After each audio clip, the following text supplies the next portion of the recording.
Hello friends, welcome to my channel Help Corner Study Guide by Anna Khan. The Scarlet Letter as a Romance. Last video में मैंने आपको बता दिया important topics, तो उसमें ये एक इंपॉर्टेंट टॉपिक है the Scarlett letter as a romance. तो उसको आज डिस्कस करते हैं किस तरह ये जो एक नावल है, अमेरिकन नावल है, इसको रोमांस हम क्यों कह रहे हैं। नथानियल हॉथर ने लिखा है ये नावल, लेकिन जब उसने लिखा वो तो 19th सेंचुरी में लिखा, 1847 में लिखा, लेकिन अपने लिखने के वर्क के बाद 2-3 साल बाद उसको पब्लिश किया 1850 में। लेकिन जो सेटिंग नावल की दिखाई गई है वो उससे भी 2 सदी पहले की दिखाई गई है। 17th सेंचुरी बोस्टन की लाइफ दिखाई गई कि उस टाइम रियल 17th सेंचुरी में जिस तरह से बोस्टन की लाइफ थी उसको रियलिटी बनाकर उसको ही प्रेजेंट किया है। तो इसी लिहाज से हम इसको it's the romance written as historical fiction, romance भी कहते हैं और हिस्टोरिकल फिक्शन भी कहते हैं। हिस्टोरिकल है क्योंकि 17th सेंचुरी को मतलब एक चीज़ को, प्रोमिनेंट चीज़ को एक उठा के उसी पर एक प्रोमिनेंट जगह को भी उठाया हुआ है, उसी की लाइफस्टाइल को दिखाया गया है। तो ये हिस्टोरिकल फिक्शन भी है और उसमें रोमांस भी है। लिखा तो उसने रोमांस के तौर पर है, लेकिन एक हिस्टोरिकल फिक्शन बन गया क्योंकि उसने लिमिटेड टाइम पीरियड को लिया है। Hawthorne has an individual style of writing. Hawthorne का तो लिखने करने का जो स्टाइल है नॉवलिस्ट का, वो अपना ही एक स्टाइल है, जो स्टाइल आगे जाके आजकल कहलाता है हॉथन्स थ्योरी ऑफ रोमांस। उसकी क्या रोमांस को लिखने की उसकी थ्योरी क्या है, उसकी अपनी एक अलग थ्योरी है। Hawthorne called the Scarlett letter as a psychological romance. इसको साइकोलॉजिकल रोमांस लिखा है। साइकोलॉजी का इसमें अच्छा खासा रोल प्ले किया है, किस तरह से उसके जो करेक्टर्स हैं साइकोलॉजी के साथ उन्होंने फाइट किया है, किस तरह से उनकी मतलब कंडीशंस, उनके माइंड की सिचुएशन को प्रेजेंट किया है। डिफरेंट इसमें सीन्स हैं। Major difference between a novel and a romance is that of fantasy and reality. Novel और रोमांस में हम वो कह रहा है कि जो एक मेजर डिफरेंस है वो क्या है, यही है कि फैंटेसी और रियलिटी का, इमेजिनेशन और रियल लाइफ का है। Romance is about imagination and novel is about fidelity. Romance तो जो है हमारी इमेजिनेशन है, हम उसको इमेजिन कर लेते हैं। पोइट्स जैसे काफ़ी इमेजिन करते जाते हैं तो उनका ये लाभ होता है, जैसे कि वर्ड्सवर्थ ने नेचर के लिए लिखा है, कीट्स ने बर्ड्स के लिए, बाकी चीज़ों के लिए लिखा है। तो जिस चीज़ के लिए वो फील करते हैं, फीलिंग्स आती हैं, उसको इमेजिन करते जाते हैं और लिखते जाते हैं। तो romance is all about imagination and novel is all about fidelity. Romance is all about our own imagination. In romance the writer enjoys to write. Romance तो हमारी अपनी इमेजिनेशन है, तो उसमें राइटर जो है वो एक एंजॉय करके लिखता है, एंजॉय करते हुए एक चीज़ को लिखता है।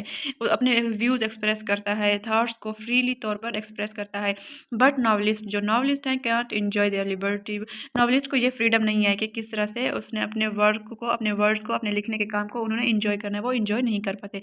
The work of the novelist is that of human heart, not of twilight like the romancers. लेकिन मतलब उनका जो वाह काम होता है नॉवलिस्ट का, वो ह्यूमन हार्ट को लेके होता है, इंसानी फीलिंग्स को होता है, रियल फीलिंग्स को प्रेजेंट करते हैं। ये नहीं कि बस वही ट्विलाइट है, फैंटेसी है, जैसे कि रोमांसर्स करते हैं, बस जो चीज़ उनको पसंद आई है वही चीज़ बस उसको फील किया है और उसको इमेजिन कर दो और राइट डाउन कर दो।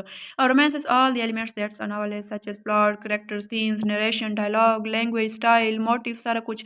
मतलब ये रोमांस और नॉवल के ये चीज़ें जो एलिमेंट्स हैं मिलते जुलते हैं, उसमें भी कैरेक्टर्स हैं, प्लॉट है, सेटिंग है, थीम्स है, नरेशन है, लेकिन बस जो फ़र्क है वो इमेजिनेशन और रियलिटी का है। Sin and guilt is the main theme of the romance of Hawthorne. ये जो स्कारलेट लेटर है इसमें जो मेन थीम दिखाई है वो सिन और गिल्ट है। गुनाह जो कर बैठा, जिसकी वो लेकर फिर पूरी की पूरी स्टोरी क्रिएट कर ली हॉथर ने, और उसका गिल्ट जिसकी वजह से डिम्सडेल को एक ट्रेजिक एंड मिला। The Scarlett Letter the subject is guilt and the main example is the character of Dimmesdale. इसका जो मेन सब्जेक्ट है, मेन चीज़ है इसमें, वो गिल्ट है जो डिम्सडेल ने फील किया अपने सिन के बाद, और उसका फिर ट्रेजिक एंड हुआ उसी गिल्ट की वजह से। स्टार्ट से लेकर एंड तक इस गिल्ट का रोल प्ले है इस नावल में। Hutton says that his intention was to write a romance, not the novel which deals with the probable or ordinary course of man's experience.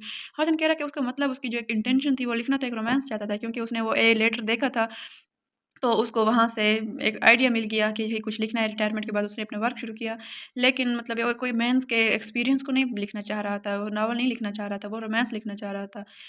उसे लगा कि ये बस डे ड्रीमिंग, क्योंकि वो एक डे ड्रीमर है, और उसे लगा कि it's also a day dream, that romance is also a day dream. तो उसने कहा कि ऐसे मैं डे ड्रीमर हूँ तो इसको भी इमेजिन करके ऐसे लिख दूँ, लेकिन उसे नहीं पता था कि ये वो रोमांस लिखते लिखते एक नावल तक पहुँच रहा है। The Scarlett letter is clearly a romance as it is written under the influence of sentimental fiction. Okay, देखिए ये क्लियरली एक रोमांस है, क्योंकि सेंटिमेंटल फिक्शन के तौर पर एक चीज़ को, मतलब ये फिक्शन को उसने मतलब अच्छे से उसके सेंटिमेंट्स उससे जुड़े हुए थे, एक चीज़ से मुतासर होकर उसने लिखा, क्रिएट किया, तो ये रोमांस ही है, क्योंकि उसको एक फीलिंग मिली और उसने इमेजिन कर डाला। हाँ, हिस्टोरिकल है तो फिक्शन भी है, क्योंकि उसने एक time period prominent time period को लिखा, लेकिन है तो उसकी अपनी इमेजिनेशन। टाइम पीरियड उसी का लिया, उस टाइम का जहाँ जैसे उस टाइम में होता था, लेकिन कोई पास्ट से रियल हिस्टोरिक स्टोरी तो नहीं ली, स्टोरी तो खुद से इमेजिन की। तो romance the novel has some gothic elements, इसमें गोथिक एलिमेंट्स भी हैं। आप स्टोरी को ओवरऑल स्टडी करेंगे तो आपको अच्छे से वो स्टोरी को टेक्स्ट को रीड करेंगे तो ये चीज़ें आपको उसमें से फाइंड आउट करने में आसानी होगी। ये एलिमेंट्स जो हैं स्टोरी को एक हॉरर देते हैं और एक टच देते हैं गोथिक एलिमेंट्स एक नॉवल होने का उसको। We can find such elements in the story as the grim appearance of the prison. वो तो कहते हैं कि प्राइजन की जो एक अपीयरेंस है, जैसे केजल्स वगैरह होते हैं, पुरानी बिल्डिंग्स, पुरानी इमारतें, ऐसे कुछ होता है गोथिक एलिमेंट नॉवल्स में। तो इसमें जो प्राइजन की एक अपीयरेंस है वो इसी तरह से है। या गवर्नर बेलिंगहम का हाउस है जो स्ट्रेंज चीज़ों से, स्ट्रेंज फिगर से डेकोरेट हुआ है। मिसेस हिबिन्स जो है वो बिल्कुल उसको एक विच के तौर पर दिखाया गया है। पर्ल जो है इसको नॉर्मल चाइल्ड नहीं दिखाया गया है, उसके विचरी उसमें दिखाई गई है। Hawthorne wrote this letter pertaining to 17th century Boston. उसने 17th सेंचुरी बोस्टन की लाइफ को प्रेजेंट किया है। एक प्रोमिनेंट टाइम पीरियड तो लिया है लेकिन स्टोरी तो ओरिजिनल नहीं है, वो उसकी अपनी इमेजिनेटिव है। The book is historical according to its setting, just setting को लेके ये बुक हिस्टोरिकल है, अदरवाइज रियलिटी नहीं है। As there are many inductions of marvellous and imaginary into the story. For example Dimmesdale sees Scarlet letter A in the sky when standing on scaffold. वो जब scraper पे खड़ा हुआ होता है डीम्सडेल, उसको क्योंकि उसमें हर टाइम उसके अंदर गिल्ट होता है कि वो एक गलत काम किया, वो एक पादरी है और एक अच्छा इंसान भी है, एक गुनाह करके सबसे छुपा हुआ है तो औरों को क्या होगा। तो उसको हर जगह हर चीज़ में वो एक साइन नज़र आता है। एडल्ट्री चूंकि वो कर चुका है स्कारलेट के हेस्टर के साथ, तो ये उसको साइन हर जगह पे नजर आए। और इन द सेम वे चिलिंगवर्थ जब वो उसके पास इलाज के लिए गया होता है चिलिंगवर्थ के पास, तो उसको चिलिंगवर्थ भी उसकी चेस्ट पे वो साइन ए का बना हुआ देख लेता है कि वाकई हाँ ये भी साथ में गुनाहगार है, एडल्ट्री की है इसने, क्योंकि उसने अपने चेस्ट पे ये ए साइन बनाया हुआ है।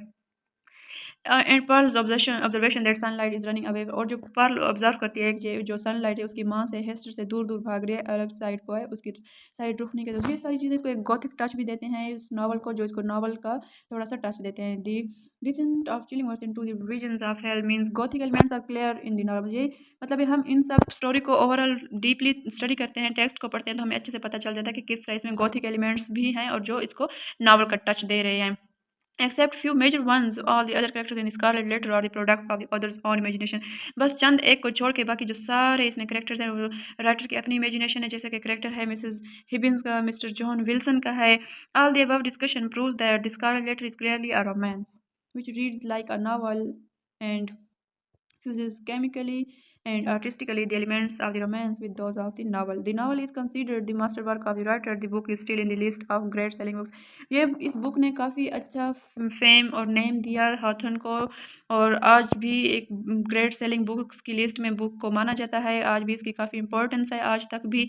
और ये बुक मतलब इसको हम क्लियरली रोमांस कह सकते हैं क्योंकि उसने एक प्रोमिनेंट टाइम पीरियड लिया है बोस्टन की लाइफ को दिखाने के लिए, तो उस वजह से ये हिस्टोरिकल फिक्शन है। लेकिन जब सारी की सारी स्टोरी और कैरेक्टर्स हैं वो इमेजिनेटिव हैं उस, तो यही कुछ उसको रोमांस का भी टच देते हैं। It's a romance as well as a novel, जो लिखा गया एक रोमांस के तौर पर पढ़ा जाता है, एक नावल के तौर पर। So that's all, best of luck, I hope did well, you got it.